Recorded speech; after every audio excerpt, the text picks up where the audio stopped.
আমি কেন স্কুলে যাচ্ছি না, আমি কেন স্কুলে আসছি না, আমি কেন বাসায় বসে আছি। হরেশপুর সরকারি প্রাথমিক বিদ্যালয় আমার রক্তে মাংসের সাথে জড়িত। আমার রক্ত, আমি চোখ বন্ধ খালি হরেশপুর সরকারি প্রাথমিক বিদ্যালয়কে দেখি। আমি যখন ঘুমাই তখন আমি হরেশপুর সরকারি প্রাথমিক বিদ্যালয়কে দেখি। আমি যখন 9টা বাজে তখনই আমার মনে ছটফট করে আমি কখন স্কুলে আসবো, আমি কেন স্কুলে যাচ্ছি না, আমি কেন স্কুলে আসছি না, আমি কেন বাসায় বসে আছি।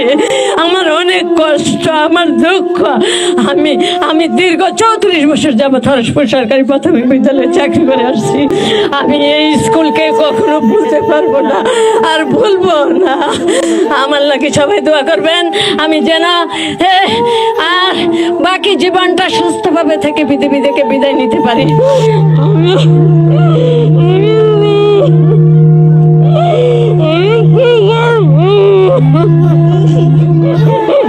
আমার অনেক কষ্ট,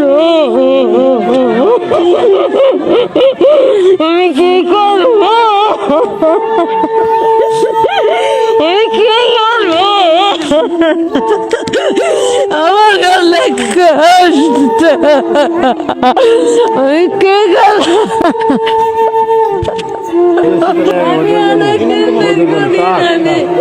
আমি সময়কালে পার করছি, আমার ধৈর্য শক্তি দেন, আমার বিদায়টা আপনি দেরি করে দেন। আমি 15 দিন অপেক্ষা করছি।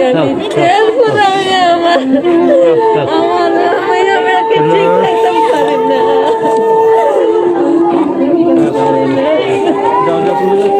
সবাই বসো, জায়গায় বসো।